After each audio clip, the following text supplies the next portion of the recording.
pour m'accompagner jusqu'à 20h. Catherine Day, bonsoir, chère Catherine. Pierre. Bonsoir, Pierre. Bonsoir, Antonin André, chef du service politique du Journal du Dimanche. Bonsoir, Éléonore Carrois. Bonsoir, Pierre. Merci d'être avec nous, ministre délégué chargé de la francophonie et des partenariats internationaux et des Français de l'étranger. Je le disais tout à l'heure pendant le journal, 700 emplois menacés. Et quand je dis menacés, c'est un deux euphémismes chez Brandt, qui est le dernier fleuron de l'électroménager, du gros électroménager français.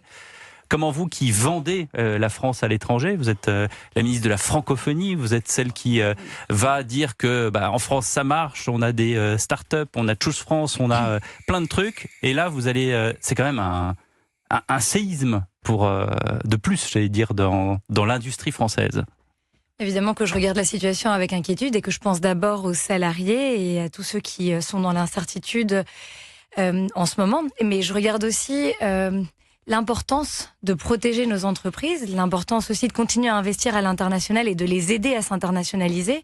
Là, je rentre d'Afrique où on a investi avec des entreprises françaises qui construisent le métro d'Abidjan, le Transgabonais, et je vois toutes les critiques qu'il peut y avoir en France sur justement cette internationalisation, et je leur réponds que c'est important de continuer à créer des emplois en France, notamment par tous ces projets. Mais donc, ça veut dire qu'il y a des choses qu'on sait faire et des choses qu'on ne sait plus faire. Typiquement, ce sont des modèles, des business models d'il y a d'un temps, du XXe siècle, qu'il faut abandonner aujourd'hui, qu'il faut avoir le courage d'abandonner. Moi, je pense qu'il faut être très lucide sur ce qui est en train de se passer aujourd'hui. Vous avez des grandes puissances qui sont en train d'être extrêmement protectionnistes avec leurs entreprises.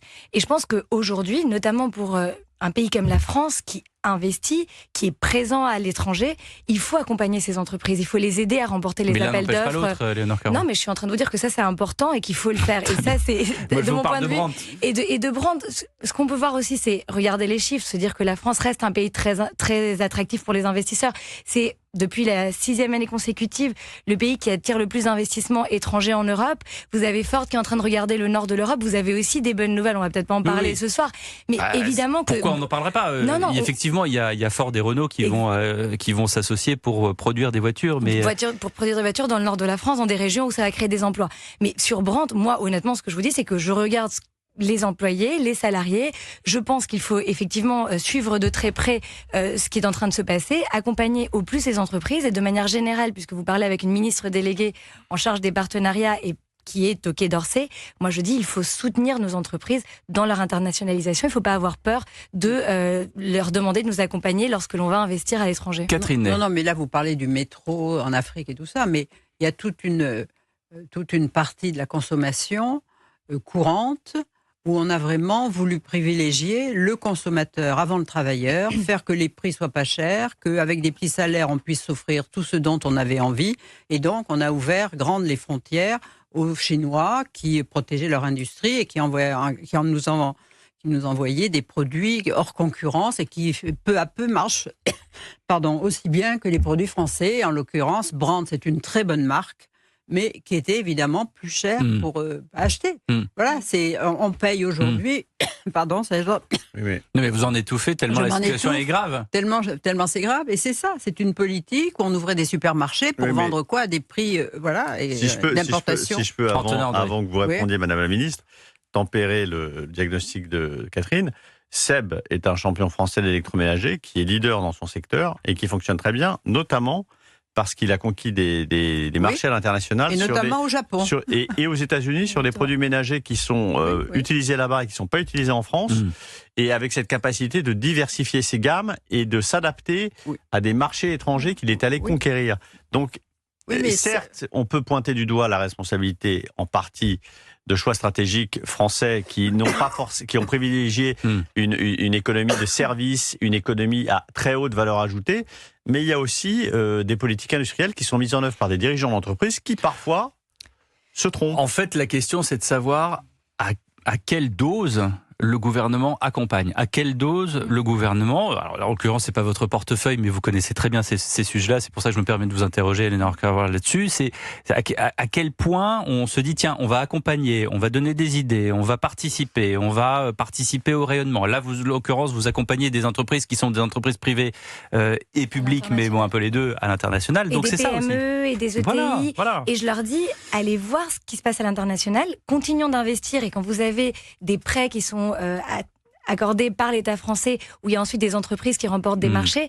Je dis, sortons de la naïveté. On a aujourd'hui des géants qui soutiennent de manière parfois très protectionniste leurs entreprises. Moi, je pense qu'il faut continuer à soutenir nos entreprises, qu'il faut travailler sur notre compétitivité, qu'il faut travailler aussi sur tout ce qui fait qu'aujourd'hui, encore, avec le climat que nous avons, avec le débat budgétaire en cours, avec tout ce qui est en train de se passer, vous avez des entreprises qui regardent et qui veulent investir en France. Pourquoi ? Parce qu'en France, on a quand même des gens qui sont très bien formés, parce qu'on a des infrastructures, parce qu'on a des hôpitaux, parce qu'on a des services publics. Alors tout ça, nous, les Français, on se dit ça devrait marcher encore mieux. Mais vous voyez que vous avez des entreprises qui se disent c'est toujours attractif. On est aussi un pays de râleurs, on est aussi un pays avec des lacunes, on est un pays cher sur le coût du travail. Voilà, c'est le vrai sujet. Le débat budgétaire quand même qui se pose là. Le nombre de fois où on a dit on va réduire ou carrément annuler les impôts de production, ça n'est toujours pas arrivé. Aujourd'hui, le tissu économique français, alors il se trouve que j'ai interviewé ce matin le patron du MEDEF, interview apparaît dans le JDD dimanche, le patron Super teasing. des patrons, on lira. Et qui alerte sur le fait que, plus encore que l'année passée, les entreprises aujourd'hui risquent d'être mises à contribution fiscalement de façon extrêmement lourde. C'est-à-dire qu'il risque d'y avoir un renchérissement de la taxe qui devait être provisoire sur les très grands groupes qui pourrait tendre vers les 8 milliards d'euros. On était plutôt autour de 6-5 l'année dernière. La taxe sur les produits financiers, c'est aussi, quand on considère que les plans épargne en action ou que les assurances vie ne financent pas l'économie française, on fait quand même une erreur d'appréciation. Or, la fiscalité a été renforcée et le coût du travail est extrêmement lourd. Donc ça, ce sont des handicaps sur lesquels vous, au gouvernement, vous devriez être plus attentif. Et ça faisait partie des engagements d'Emmanuel Macron. Aujourd'hui, ce deal-là a été brisé, et est en train d'être brisé. Et sur lesquels il y a beaucoup d'efforts qui ont été faits, parce qu'il y a eu un allègement du droit du travail qui a été considérable. Moi, je suis avocate, je l'ai vu, ne serait-ce qu'en termes de réduction des normes, de la possibilité d'avoir des ruptures amiables, de la flexibilité. Il fallait aller encore plus loin. On s'est retrouvé en 2022 sans majorité. On se retrouve aujourd'hui dans une assemblée qui fait des compromis et qui construit des textes. Je ne sais pas si on en dira un mot. Allez-y. C'est l'objet d'ailleurs de la question d'Antonin. C'est-à-dire qu'on a fait des compromis et on s'est assis sur les promesses d'Emmanuel Macron. Je suis d'accord avec vous. Parce qu'on n'a pas les moyens politiques de faire... Absolument. Et on a avancé sur un certain nombre de sujets. Et c'est pour ça, quand je vous dis on est le pays qui attire le plus d'investissements étrangers, c'est un fait. Ça peut vous surprendre dans le contexte dans lequel on est, mais c'est réel.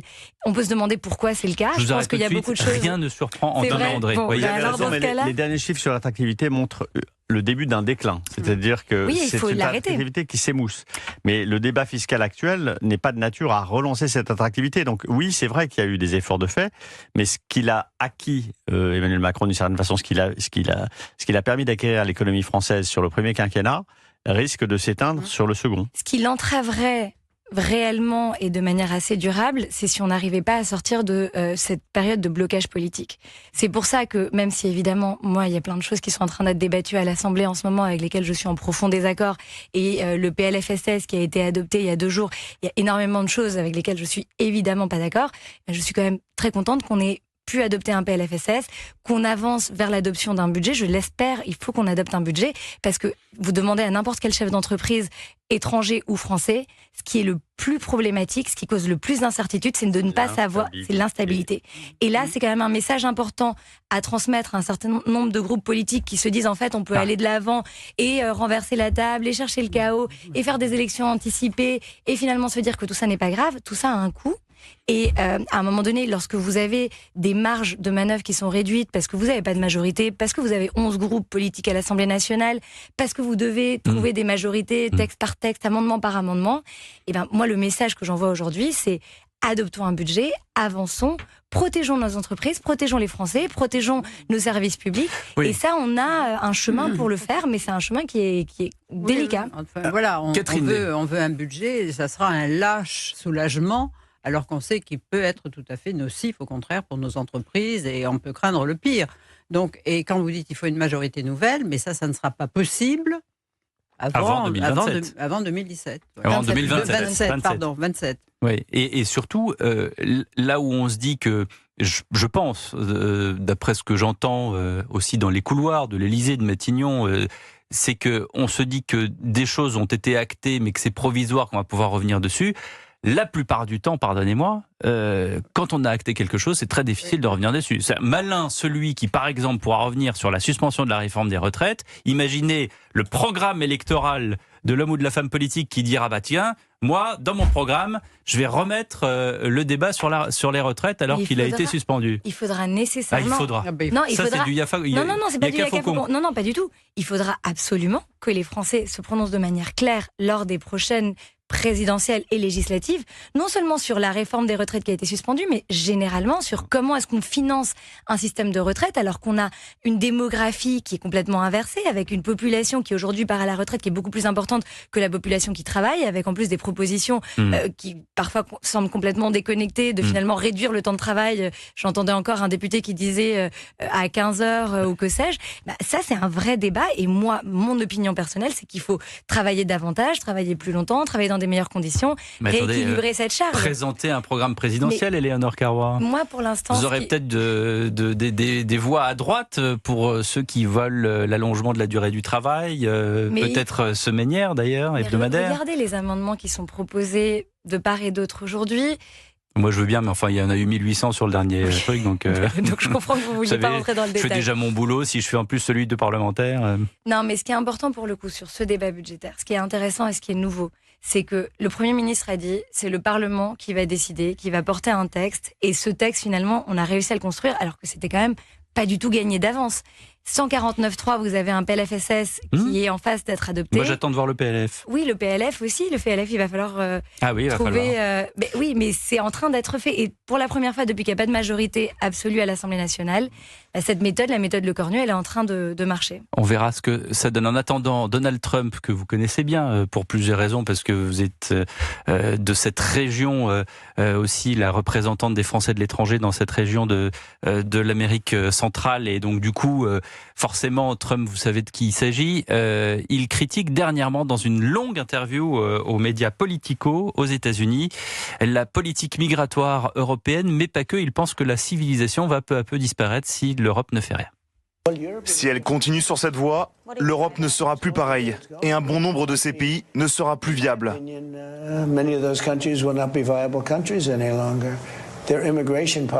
Leur politique migratoire est un désastre. Ce qu'ils font en matière d'immigration est un désastre. Nous aurions pu connaître le même désastre ici, mais j'ai réussi à tout stopper. Si vous regardez Paris, c'est un endroit bien différent. J'adore Paris, mais ce n'est plus le Paris que j'ai connu. La plupart des nations européennes se délabrent. Elles se délabrent. Je pense qu'ils sont faibles. Et je pense qu'ils veulent tellement être politiquement corrects qu'ils ne savent pas quoi faire.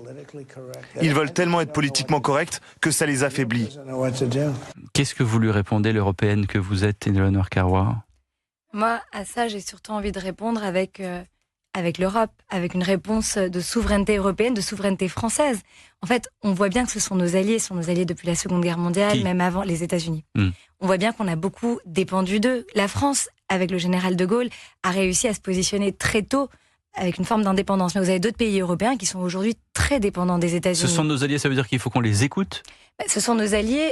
Vous pouvez parler avec qui vous voulez sur le plan militaire. On parle avec les États-Unis, on échange des informations. C'était nos alliés. Je vous parlais de la Seconde Guerre mondiale et puis depuis. Là, il n'est pas question militaire. Hein. Non, mais c'est important parce qu'on parle de la souveraineté. On parle de la souveraineté, du contrôle de nos frontières, on parle de ce que nous sommes en tant qu'Européens. Et moi, je pense que Donald Trump est en train de poser un diagnostic qui lui appartient. Mais moi, ma réponse, vous me demandez comment vous réagissez à ça. Moi, je vous dis plus de France, plus d'Europe, plus de souveraineté. Ça veut dire quoi ? Ça veut dire être capable de mener nos politiques concrètement sans les États-Unis. Ça veut dire être capable de nous défendre alors que la Russie envahit l'Ukraine. Mais vous ne lui répondez pas là, Donald Trump. Est-ce que le diagnostic qu'il fait sur la politique migratoire européenne est juste ou pas selon vous ? Moi, je pense qu'elle est basée sur aucun fait, qu'il est en train de donner son sentiment général à Politico. Je ne vais pas vous répondre sur quelque chose qui n'est pas étayé. Moi, je peux vous répondre sur le nombre d'arrivées, je peux vous répondre sur le fait qu'il faut évidemment qu'on contrôle nos frontières. Moi, j'en suis convaincue. Donc, vous êtes en partie d'accord avec lui ? Je ne sais pas ce que j'ai dit. Ce que moi, je vous dis, c'est qu'aujourd'hui, il faut qu'on se donne les moyens d'être souverain. Et encore une fois, on revient au débat budgétaire qu'on avait avant. Si on veut pouvoir contrôler nos frontières, si on veut pouvoir avoir le nombre de policiers qu'on a prévu dans les différentes lois de programmation, si on veut pouvoir mettre en place notre loi de programmation militaire aussi, vous parlez de Trump, on parle aussi beaucoup de Trump sur les questions militaires et sur, je vous disais, c'était nos alliés, donc on est parti. Là, c'est la question migratoire. Mais aujourd'hui, Trump, il n'est pas en train de dicter politique migratoire, il est en train de les analyser, de les regarder de loin. Oui, parce que c'est important, c'est le président des États-Unis. C'est le président de la première puissance mondiale. Sur la question des politiques migratoires européennes, je ne pense pas qu'il soit directement concerné. Pourquoi pas ? Pourquoi il fait la comparaison. Il dit nous, aux États-Unis, on a fait le job, les Européens devraient le faire aussi. Mais parce que, pour cette raison que vous avez dit tout à l'heure, parce que ce sont nos alliés. Mais moi, ça va dans les deux sens. Takes two to tango, pour parler anglais. Takes two to tango, but we're not dancing together. On n'est pas en train de danser avec Donald Trump aujourd'hui. On est bien sûr en train de danser avec Donald Trump, puisqu'on a des accords avec lui, notamment de libre-échange. On est en train de définir quelles sont nos souverainetés. Et nos souverainetés, elles sont françaises et européennes. Mais on n'est pas en train de définir nos souverainetés chacun dans notre coin, Éléonore Carrois. Mais on n'est pas en train de le faire avec les États-Unis. On n'est pas en train de dire aux États-Unis quelle est la politique migratoire. De voir ce que font les États-Unis. On peut voir qu'il a essayé de construire un mur et que ça n'a pas marché, par exemple. Vous voyez, on peut voir qu'il a. Là, vous me répondez. Moi, je vous dis non. C'est une image. C'est une image, mais c'est un exemple. Je suis pas en train de vous dire que je critique ou que je valide ou que je ne valide pas ce que fait Donald Trump. Ce que je vous dis, c'est que aujourd'hui, il fait un commentaire. Vous trouvez qu'il n'a pas de leçon à donner, en gros ? En gros, moi, je veux dire. J'ai pas vraiment à réagir à ces propos. Alors, si vous n'avez pas à réagir, on va marquer une pause. Très bien. Le rappel des titres et on se retrouve dans un instant avec la ministre Éléonore Carrois. Tout de suite sur Europe 1. Toujours avec Catherine Ney, Antonin André et la ministre Éléonore Carrois, ministre de la francophonie, des partenariats et des Français de l'étranger. Ça fait beaucoup comme portefeuille. Comment est-ce que vous découpez tout ça ? En fait, c'est assez cohérent parce que vous avez la francophonie nous permet d'avoir une influence, de discuter avec des pays qui nous rejoignent sur les valeurs et qui partagent la langue. Vous avez aussi les partenariats internationaux. Il y a combien de pays qui parlent français maintenant ? Il y en a, membres de la francophonie, l'OIF, vous en avez 90, mais vous en avez beaucoup plus, et d'autres qui veulent la rejoindre. Ça reste très attractif, la francophonie. C'est la 5e langue la plus parlée au monde. Et c'est une langue qui est, contrairement à ce qu'on peut penser, en croissance, en expansion. Pourquoi contrairement à ce qu'on peut penser ? En tout cas, moi, quand on me pose la question, on me dit « Ah, mais le français recule », alors que pas du tout, le français progresse. Et on peut s'en réjouir. Antonin André ? Moi, je me réjouis que la francophonie progresse. Vous voyez, c'est vrai qu'il y a un discours très décliniste, comme ça, en France. Nous sommes toujours à nous comparer et à nous morfondre. C'est très culturel, je crois. Voilà, on est un peuple de râleurs. Et en réalité, c'est vrai qu'on peut aussi parfois voir le verre à moitié plein et se dire que la culture française, la langue française est une belle langue, la culture française fait envie dans beaucoup de pays.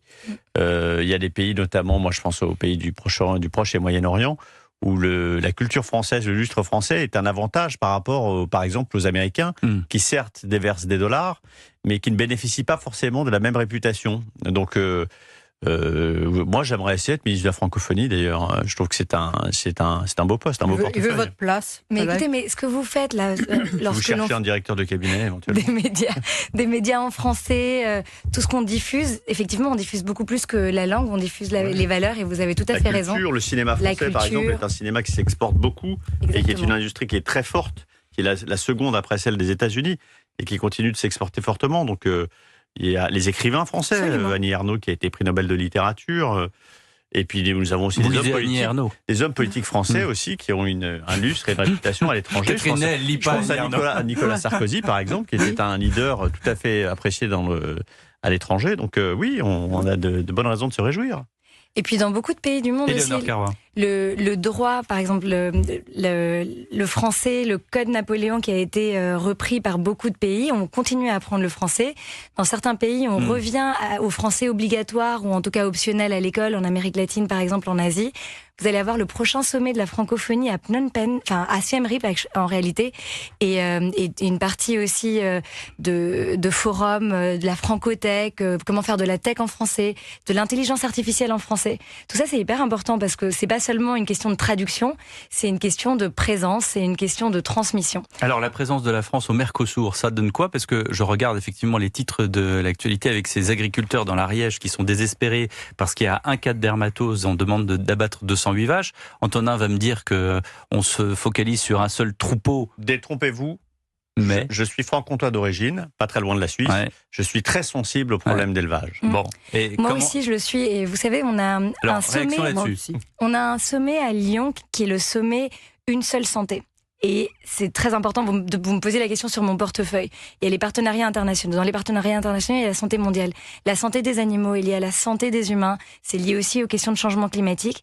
Et il faut qu'on écoute les scientifiques, ce qu'on fait de plus en plus pour régler ces questions-là. Et donc, quand vous voyez les agriculteurs qui sont en train d'être victimes de ce problème de santé animale, on doit le prendre extrêmement au sérieux. Mais qu'est-ce qu'on fait là avec ces agriculteurs? Qu'est-ce qu'on fait avec ce troupeau-là? Est-ce qu'il faut abattre 208 vaches parce qu'il y a un cas de dermatose nodulaire? Bien sûr que non.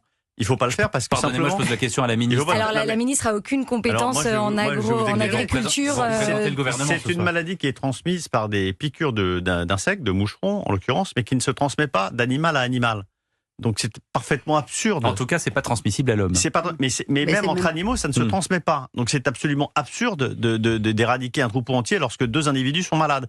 Donc il y a un problème d'approche un peu administratif de façon un peu trop radicale parce qu'on a été impacté par d'autres crises qui sont transmises à l'homme. Et donc on a cette espèce de réflexe de dire un animal est touché, il faut abattre tout le troupeau.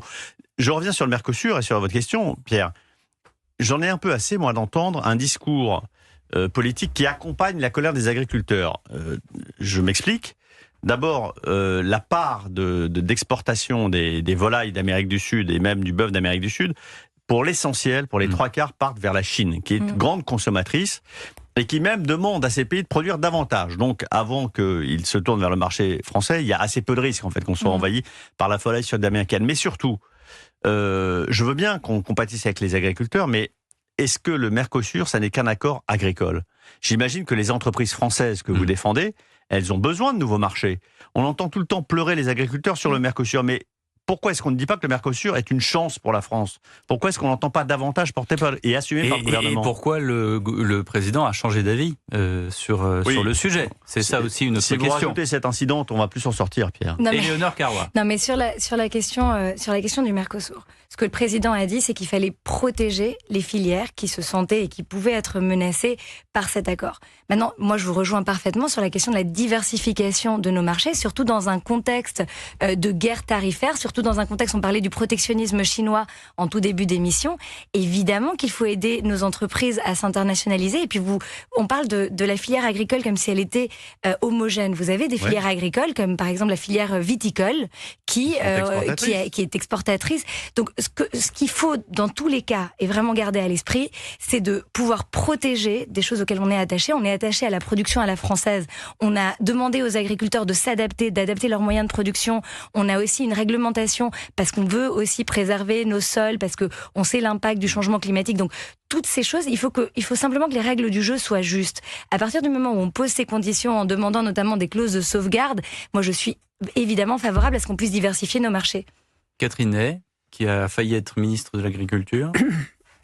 Oui, c'est vrai, c'est un poste le plus intéressant. Enfin, sur le Mercosur. Après la francophonie. Sur le Mercosur, moi je pense que ça a été assez mal expliqué et pas assez y compris par le gouvernement, et qu'il y a intérêt aussi pour la France. D'ailleurs, l'accord de libre-échange conclu avec le Canada, qui avait suscité les mêmes réserves, les mêmes polémiques, est bénéfique pour la France aujourd'hui. La balance commerciale avec cette région du monde est plutôt positive pour la France. Donc en réalité, ces accords de libre-échange sont un débouché nécessaire pour l'économie française et pour développer, y compris des emplois en France avec des entreprises qui exporteront à l'étranger. Qu'on arrête de dire que le Mercosur est une catastrophe, ça n'est pas vrai. Et le gouvernement doit davantage le dire. Au lieu de sans arrêt pleurer avec les agriculteurs, il doit dire, écoutez... Alors, vous dites sans arrêt pleurer avec les agriculteurs, regardez les images qui nous proviennent de cette région de bord sur et ça, je vous ai dit ce que j'en pensais. Il n'est pas normal d'abattre un troupeau entier. C'est pas normal d'abattre un troupeau entier. Mais apparemment, les éleveurs ont donné leur accord pour l'abattage du troupeau. Alors, on n'a pas forcément les mêmes informations que la chaîne qui diffuse ces images. Il y a ce face-à-face en ce moment. Est-ce que, Éléonore Carrois, il est difficile, je vous pose la question, est-ce qu'il est difficile aujourd'hui pour le gouvernement de dialoguer avec les agriculteurs et de leur expliquer justement toute cette affaire du Mercosur notamment? Moi, je ne le pense pas. Je pense qu'il y a des revendications qui sont légitimes. Encore une fois, je vous dis, si vous êtes soumis à un certain nombre de règles qui sont importantes, vous voulez que les produits qui arrivent sur votre marché soient soumis à des règles similaires. Tout ça, on peut l'entendre. Après, ça n'enlève en rien le fait qu'il faut diversifier nos marchés, qu'il y a des filières qui seraient extrêmement favorisées par ces échanges et qu'on en est arrivé à un point où c'est difficile de parler de la réalité des faits, de combien ça représenterait. En fait, c'est les filières viticoles contre les filières d'élevage de volailles. Et puis il y a aussi les filières, tout ce qui est laitière. Il y a les taxes chinoises, il y a les taxes américaines. Mais dans un contexte aujourd'hui où on est avec un protectionnisme assumé de la part des Chinois notamment, avec des tarifs imposés, des barrières douanières imposées par les États-Unis, vous devez tout faire pour protéger vos marchés, pour protéger vos entreprises et pour vous diversifier. Et donc, dans ce contexte-là, évidemment qu'il faut être à l'écoute des différents acteurs et trouver des solutions qui soient justes, parce qu'on peut évidemment entendre cette colère. Dans votre portefeuille, il y a aussi les Français de l'étranger. Alors, les Français de l'étranger, c'est des familles, c'est aussi des entreprises qui sont installées. Qu'est-ce qu'on vous dit de cette instabilité politique à l'étranger? Comment est-ce que réagissent nos compatriotes étrangers et quels sont les retours que vous avez en tant que ministre? Mais justement, je le disais en début d'émission, il faut qu'on retrouve une stabilité, il faut qu'on puisse... C'est ce qu'on vous dit, donc ils sont inquiets. Il y a une forme d'inquiétude. Il y a une forme, en tout cas, de volonté, de prévisibilité. Ils investissent en France, les Français de l'étranger. Ils sont liés à la France. Ils veulent envoyer leurs enfants faire leurs études en France après avoir été dans un lycée français. Donc ils veulent comprendre ce qui se passe ici. Ils veulent que la situation s'apaise. Ils veulent qu'on adopte un budget. Et donc ils sont à l'écoute, ils sont attentifs.